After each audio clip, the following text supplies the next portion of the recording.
এ হলো চায়নাদের চা খাওয়ার সকল পাত্র।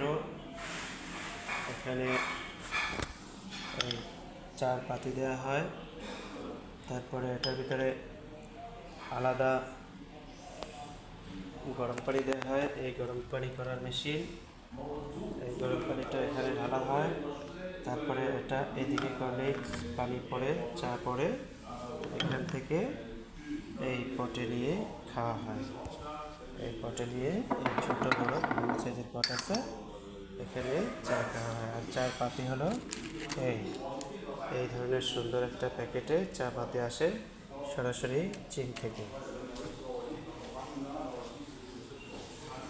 চিনি ছাড়া এই চায়ে কোনো চিনি মেশানো হয় না, এবং একটু পরে পরে চাঙ্গা থাকার জন্য রং চা খাওয়া হয়।